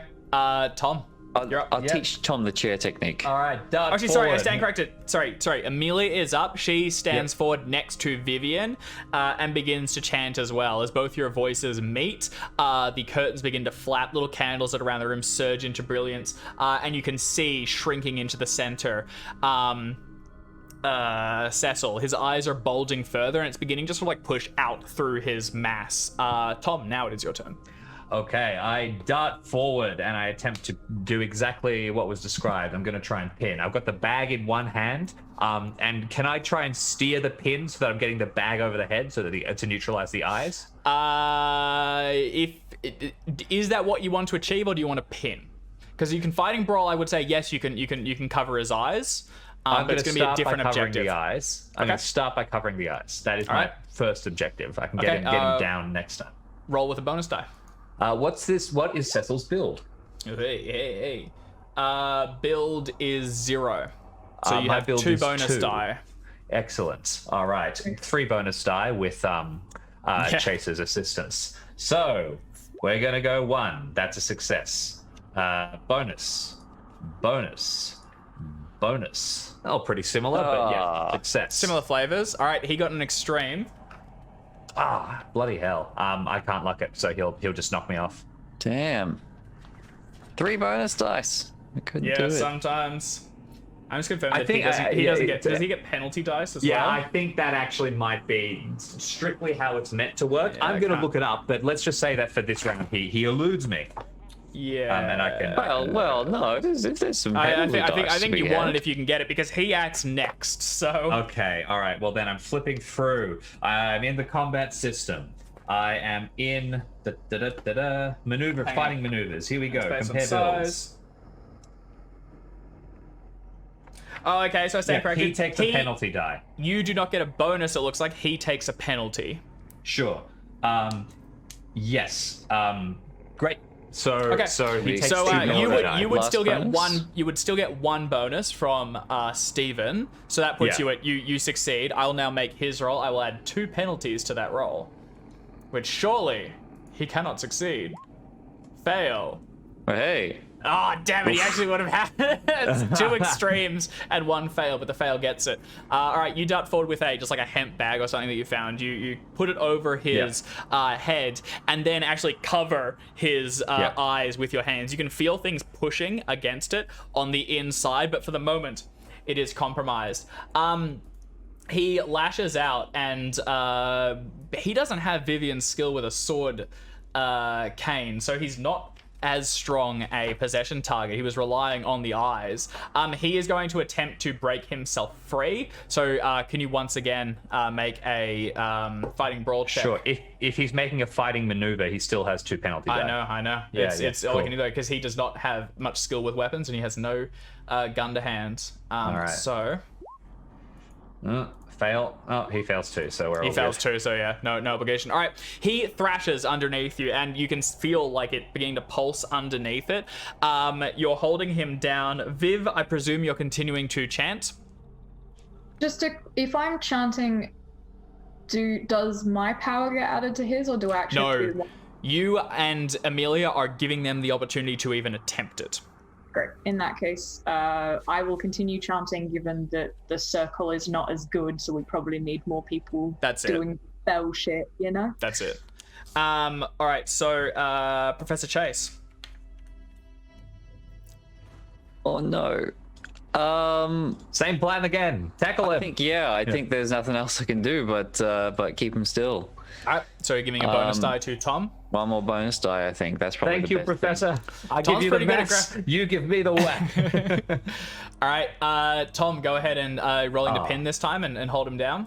That's right. Much better. I give you the maths. You give me the mess. But anyway. Yes, so I've got my hands holding him down, and then I weave my leg in and try and trip, so we both go tumbling to the ground. All right, you take a bonus die. He has 2 penalty dice. Success. Okay, that will get it. He has 2 penalty dice, although this time you see the muscles underneath where the worms are beginning to thread through them, sort of bulge and rip. You can actually hear skin tearing. He gains 1 bonus die and takes some damage. Unfortunately, he's still going to do it with a penalty dice. So let's go for it. Oh, yeah. No luck. All right, you twist him around and jam him down on the ground. You've got a knee in his back as he rolls his first power test. So, Stephen and Tom, what are your bonuses, please? He only adds 40 for me. Which bonus is sorry? Oh, power? 60. So I think adding 100, which is pretty good. 100. That's not bad. That gets it to, that's pretty close. All right, I've written down his starting. I'm just gonna edit it from here on. Wait, we add power even though we're just grappling him? Oh, Cecil! Oh, Hang when on. it all goes well. When it all goes well. I'm gonna roll for our goblin. Yes, you do add for while you're grappling. Great. All right. Oh, Yeah, no, it's all right. It's all right. Okay. So with your you guys have been through this before now. When Vivian was on the line, that was the trial run. Now you've really got to practice. He turns and glares at Vivian, who you can see takes a heavy hit but continues to chant. And then with practiced ease, Stephen grabs the legs, Tom blinds him, shoves him to the ground, and with a gasp, worms sort of vomit out of his mouth and seep into the ground as the horror is expelled. Within 20 seconds of it appearing, crisp, baby. That's not bad. I end That's up with not a bag bad of at all. worms, which I slam into the ground a few times. So.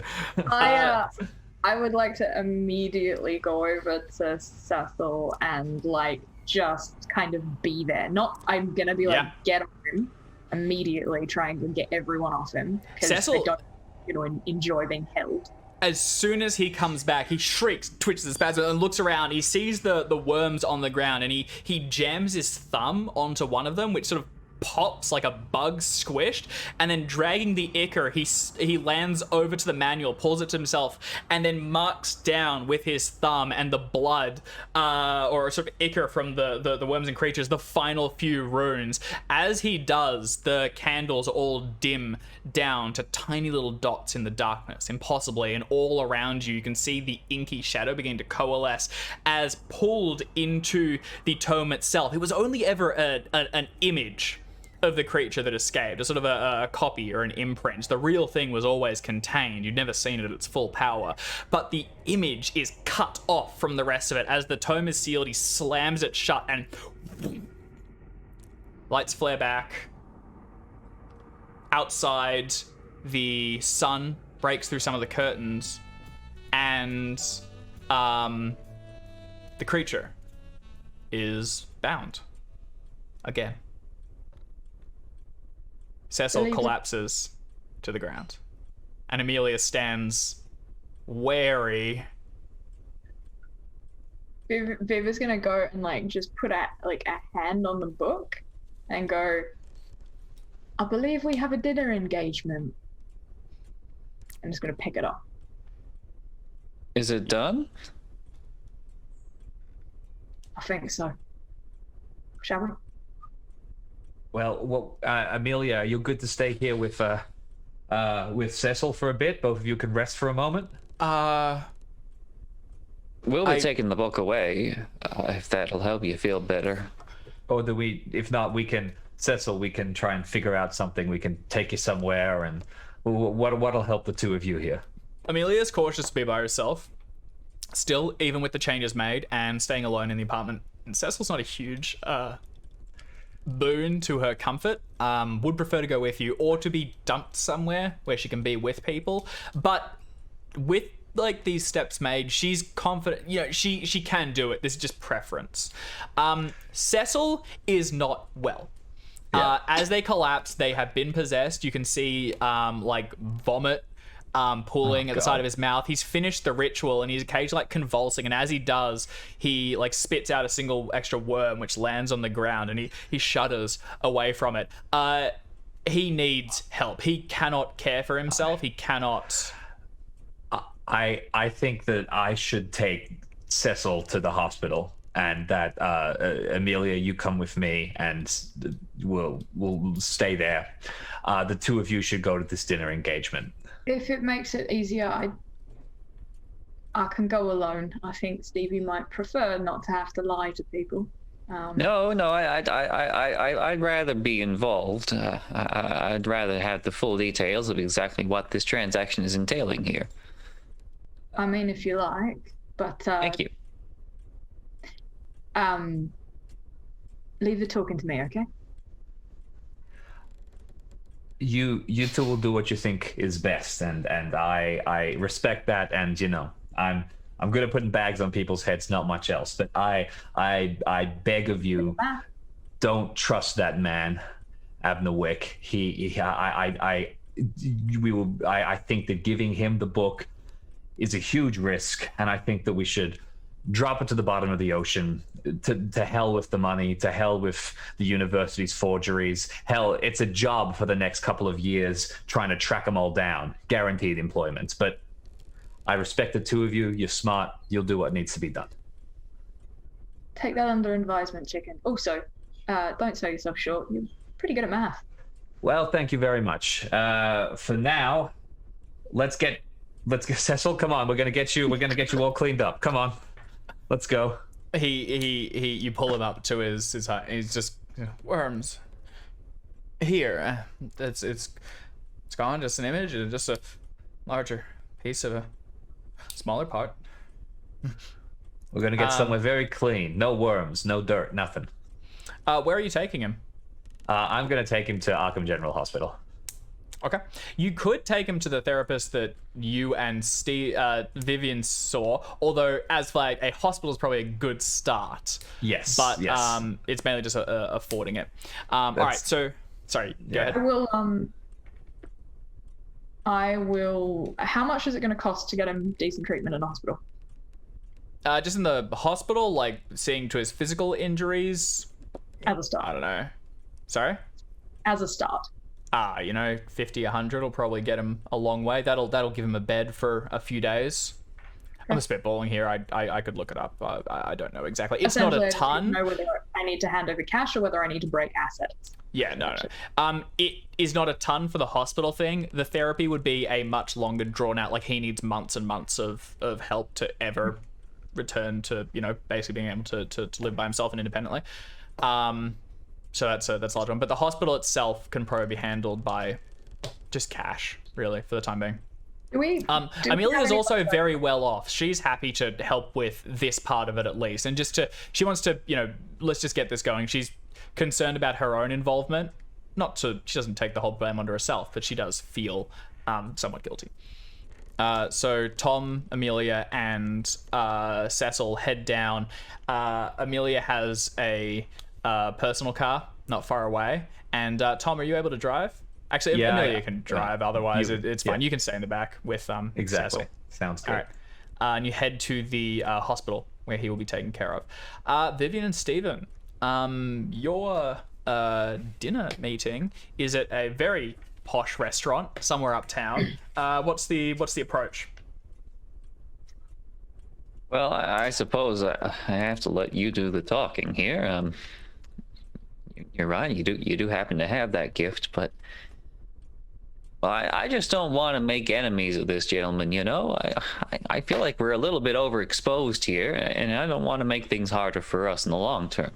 I'm not planning on lying to him about what it is we have. I think he knows what we've got. I will ask him if he knows what he's got, if that makes you feel better. But we're gonna go in, we're gonna get our money, we're gonna get Atlas, and then we're gonna wash our hands of this whole business. All right, Stevie? I don't know about you, but this is not been easy. Yeah, that sounds like a plan. And we're gonna make sure he knows how dangerous it is, right? I'll ask. You'll ask what? Whether he knows what this is. Okay, and then we're gonna tell him if he doesn't? Will imply something to that effect, yes. I don't think it's necessarily...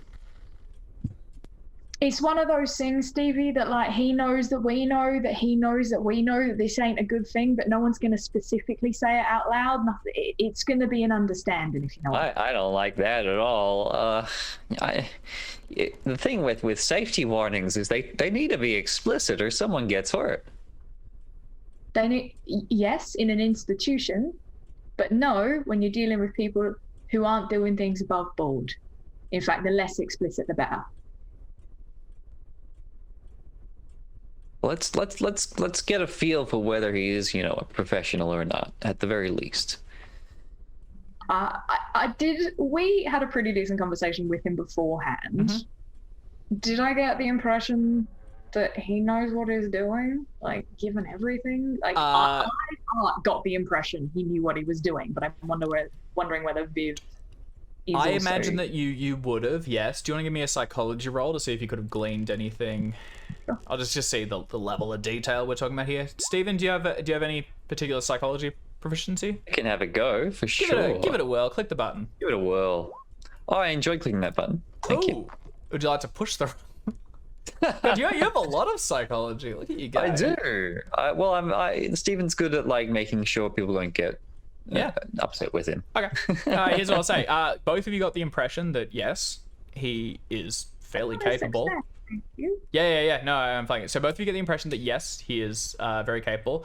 Vivian, in particular, he seems knowledgeable of the mythos, probably to a degree greater than yourself or your compatriots.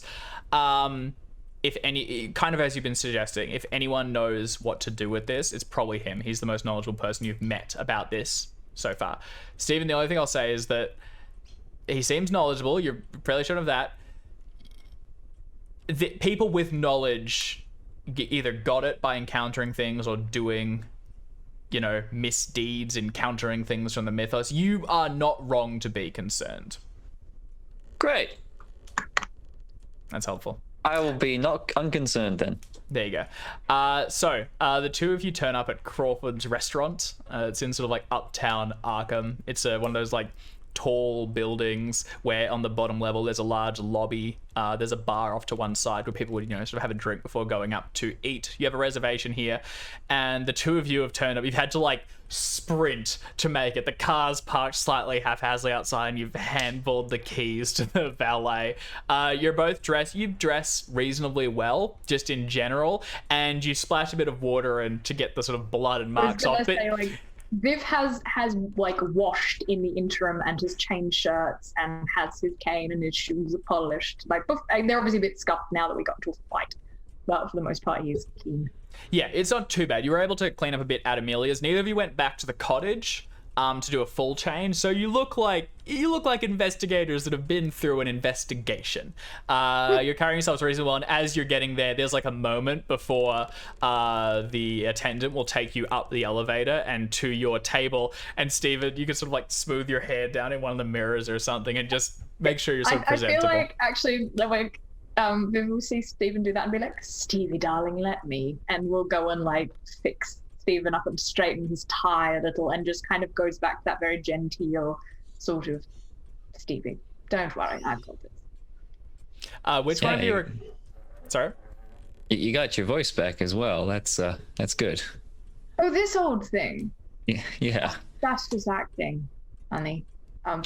Darling, you can you can't take the East End out the actor, and you can't take the actor out of me.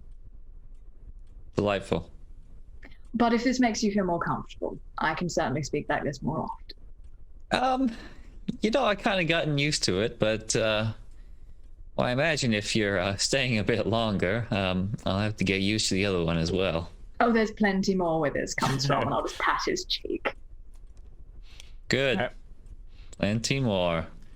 The waiter collects the two of you, and you're walked into one of those like cool, dangerous elevators that if you put your hand out, it's for sure getting taken off. I love those things. Which of you is carrying the artifact if you're bringing it with you? I think if Amelia had some kind of satchel or like case for carrying documents. The classic would be like brown parchment paper, right? And then like a bit of twine around the outside. Just ominous enough to wonder what's inside. That, but also in like a bag, like it's in a leather like briefcase, like not a hard briefcase, like just a satchel, like document carry thing. But it is also like wrapped up. Too easy.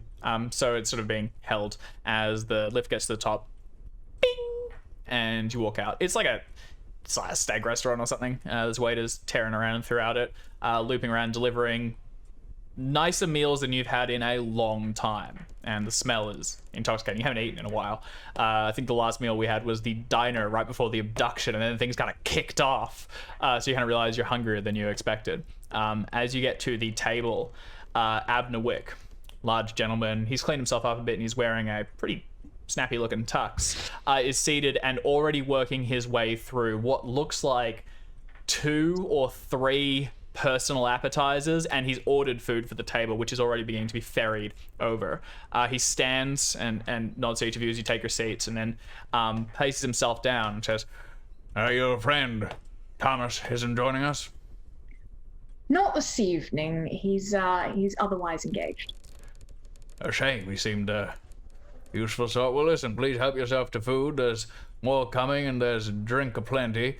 I'd like to discuss the opportunity here of the artifact once you find it. Well, I might have some good news on that front. And I will nod to the bag that is sitting down by my side.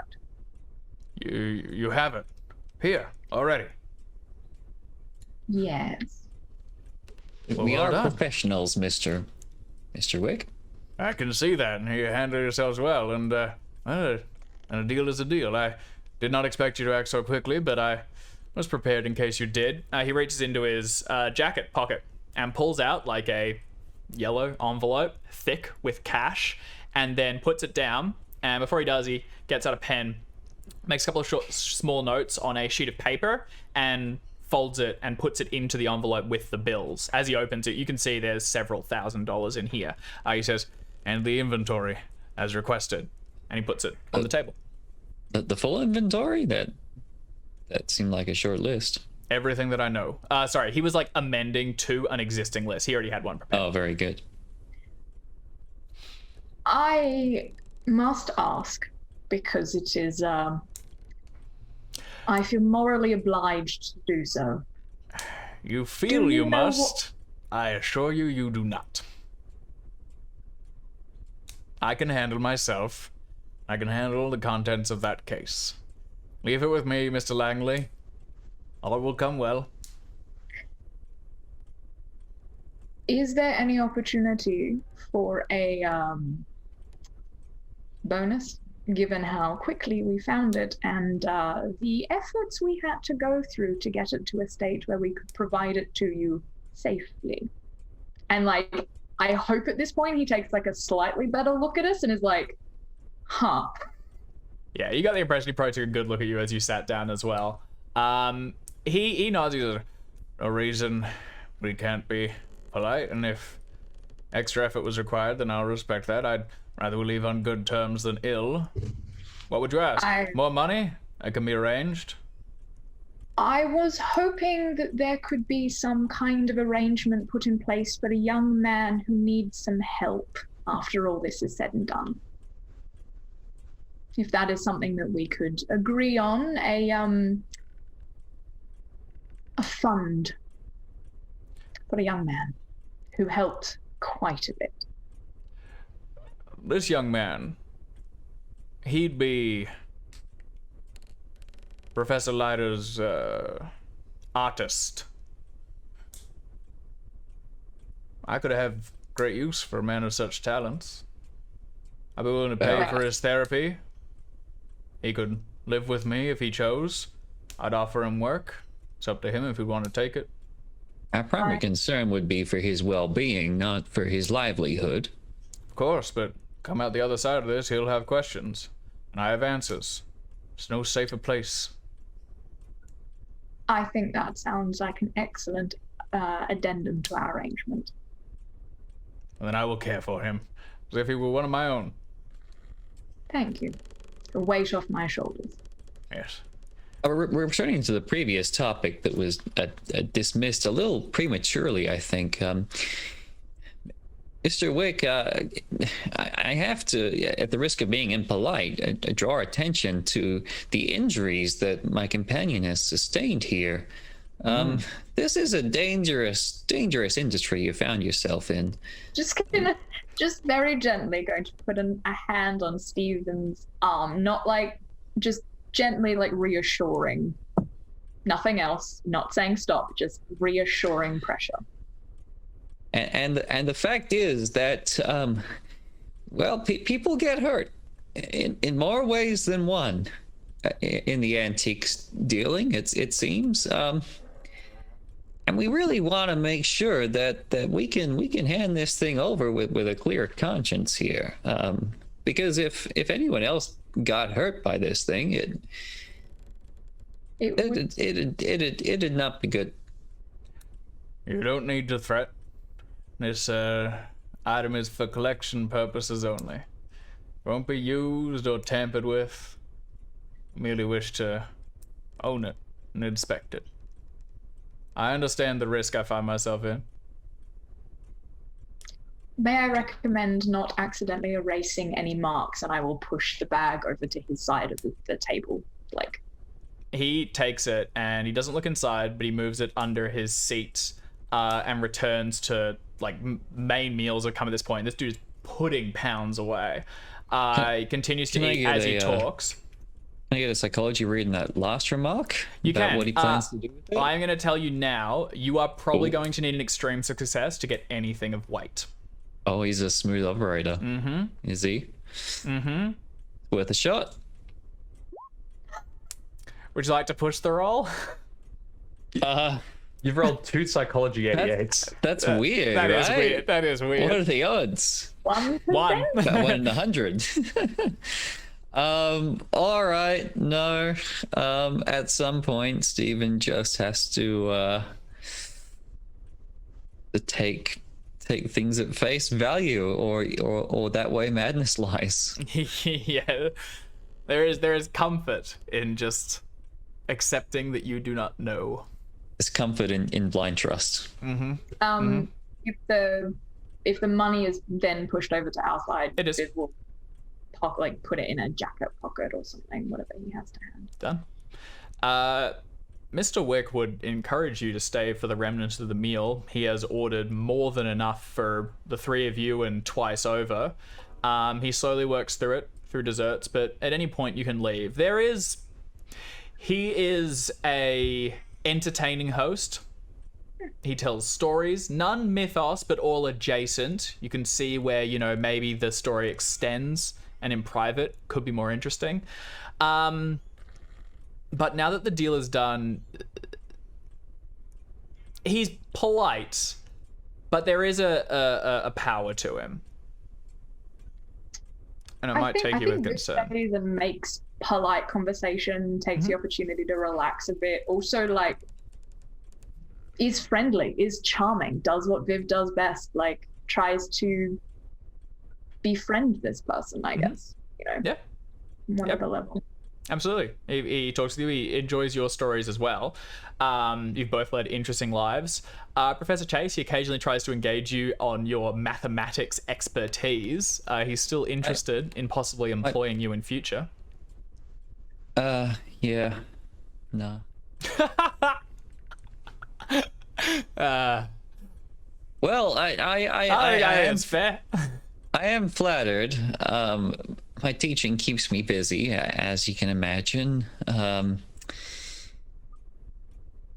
Privately, I'm thinking, let's just give it a year and see if any disasters befall that little antique shop, and then maybe I'll reconsider. Well, let's also give it a year and see if you're still employed by the university. That's right, yeah. Suffered a number of disasters.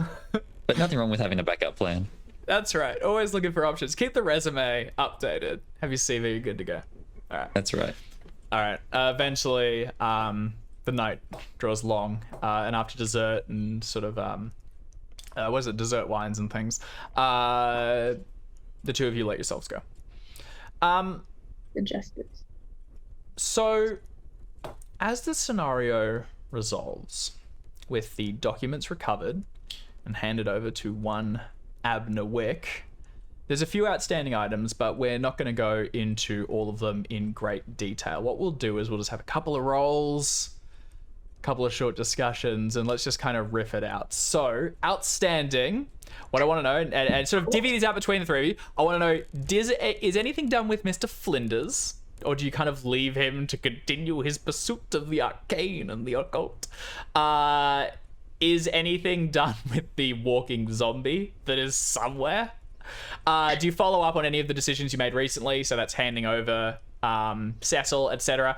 And lastly, Professor Chase, I'm going to need like a persuasion roll or something to just see how well this shakes out. Given the document has not been recovered, the body has not been recovered, and the whole house has been damaged. You do have the forgery if you want to pass it over.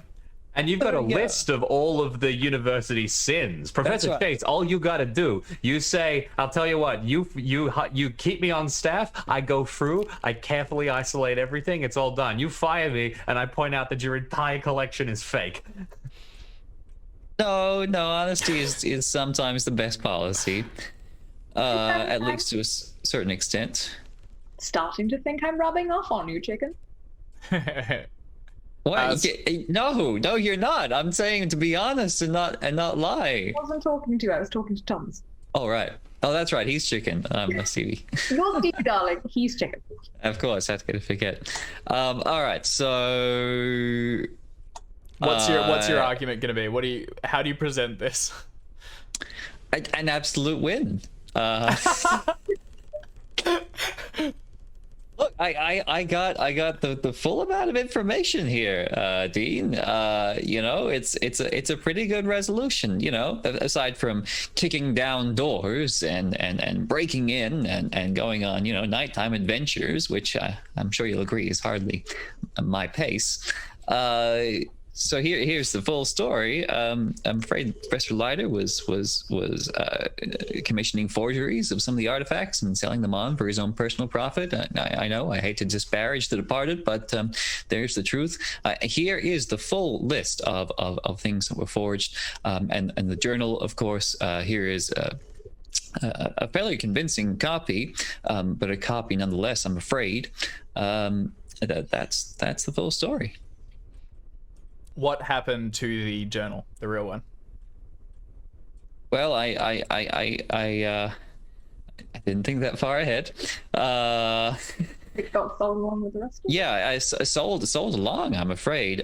It was part of the conditions of obtaining this list. That the guilty parties were protected. I'm sure you understand what position I'm in here.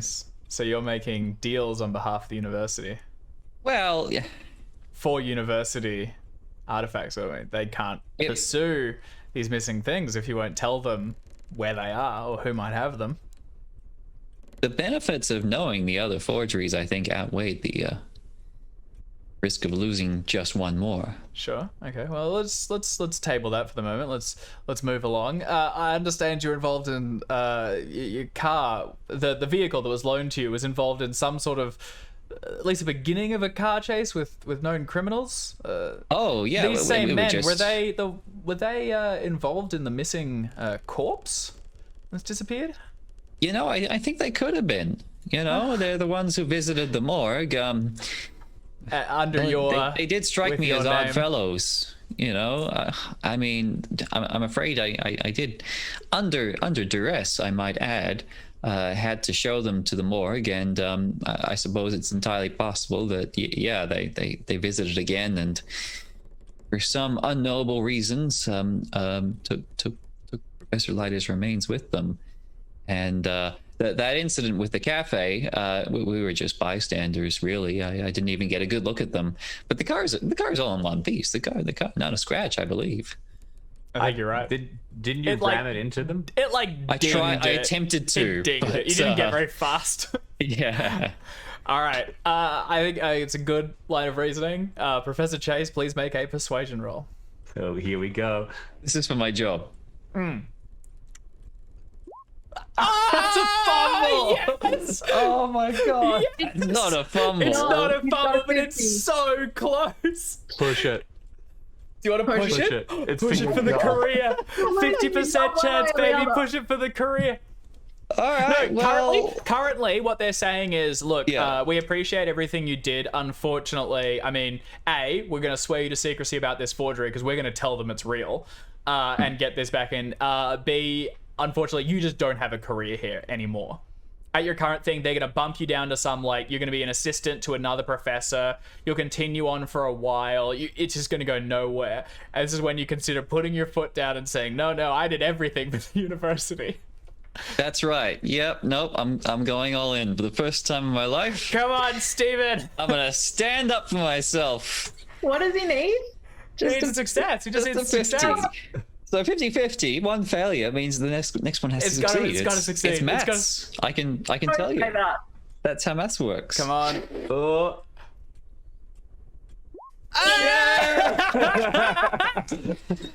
Holy shit, I didn't know which so way that good. was gonna go. All right, I think the dean is like taken aback by the backbone that has suddenly developed from Professor Chase, and he stumbles for a minute, and then realizing the position he's in, he wants to lie about this document they've gotten. At the end of the day, the Hobhouse family are powerful people, and they don't want to he does not want to get on the wrong side of them. He's willing to brush all of this under the rug, and in order to keep you on team, there's a promotion. You've only been here for a bit, so you'll need to work out, the rest of the year, but there's probably a head of the maths department in line for it. Well, how about a pay rise for the time being? And there's a new selection of cottages that have opened up. Let's move you in there and make sure you're comfortable. And the car. Why don't you just keep that? And that way we don't have to explain the damage done. So you just keep the keys as you leave. Well, I'm glad we came to an understanding that was profitable for all parties. I'm so proud of Stevie. Well done, Professor Chase. Soon to be King Professor Chase. I don't know how teaching works. Lord Professor, I believe, is the title. Lord Emeritus Professor. Lord Professor. Dr. Professor Chase. But Hell yeah. if the American system is like the Australian system, you only get to keep the title professor while you are a teacher, but you have to give it back when you stop teaching, unless they make you an emeritus professor, which means you get to keep the title of professor even if you retire. Huh. That's cool. Great. Yeah, King Professor. All right. So Steven's been pretty well set up. You've smoothed everything over as far as the university is concerned. All's well that ends well. Tom and Viv, what are final steps? What do you take on board? Look, do you want to go and have a talk to this Flinders kid? Not particularly. Disaster. Okay, I'm But, gonna go I talk to think- him if not. And let me I was tell going you, to- I was going to say, I don't think we need to talk to him. I think we just need to get him committed. that works fine with me. Yeah, I think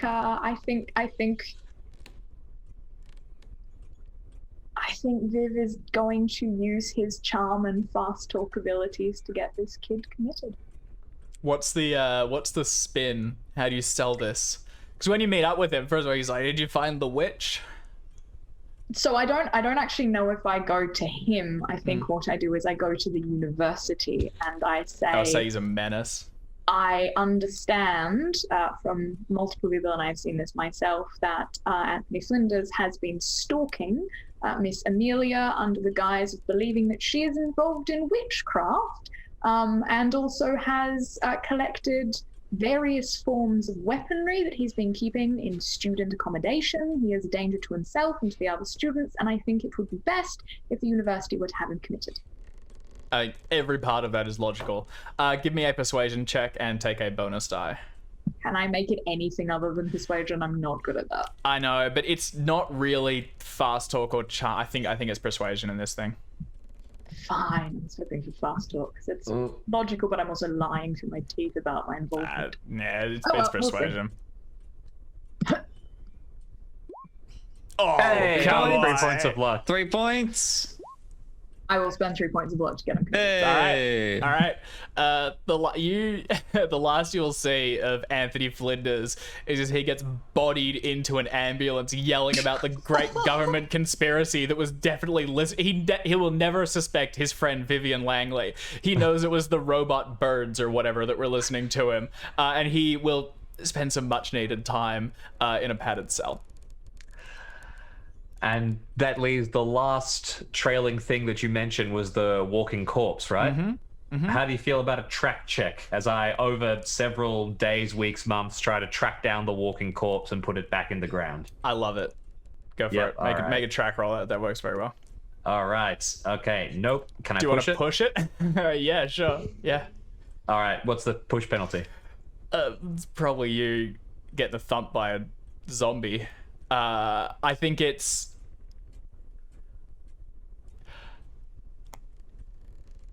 Yeah. So, Getting lost in the woods. no, because the corpse is closer than that.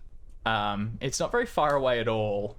And if you don't find it quickly, and if you follow off on a trail into the distance, you think maybe it left Arkham, there's a chance it deals a bit of damage closer to home. Well, sounds like I have no choice here. I'm going to try Well, and it's up to find you. it. If you just fail it, oh, yeah, damn. I did it, and I Well found it. done. All right. Hey. So you will find it like day of, because you as these guys go to their meeting, you drop off Amelia and Cecil. You then go back to the cottages, intent on picking up the trail, and you follow it into the cottage shared by Professor Chase and Vivian Langley. You find marks on some of the floors, and you eventually head up to Professor Chase's bedroom. And upon opening the closet, standing behind the clothes, looking out through the cracks, is the corpse of Professor Leiter. He's been like, he's got like the autopsy scars that are like still open, and a dead blank expression peering out into the distance. I was so hoping you guys would sleep there again. I was gonna spook the heck out of you. Give me a sanity check, Tom. Let's see how this resolves. I will assume you are God. capable of defeating it. It's Thank just you. if you. All right. Let's just roll an intelligence check. I just want to see if madness triggers, because this might just change Triggers. No, it doesn't trigger. how. Oh, it doesn't. All right. Yeah. You see it get the club you were carrying, just crack its skull open. You leave the corpse on the ground. What do you ultimately do with it? I tell Professor Chase where it is and leave the burden with him. We can either bury it in the backyard and never notice, or I mean, it's in his house. It's also got its skull bashed in. Yeah. I think if like there's any kind of discussion as a group, it will just be like, well, the doctor was very good at keeping Mum the first time round. We can probably just hand it back to the morgue and say, maybe just cremation would be a good idea. I like it. Okay.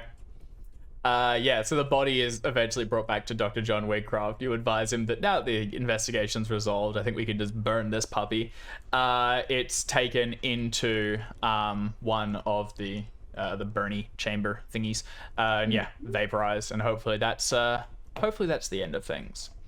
All right, so with the if I can just make a slight moral point, I don't know if Viv has suggested that any of that money will be shared amongst people, but if it is, I take no part of it, for I feel it is a stain upon the soul.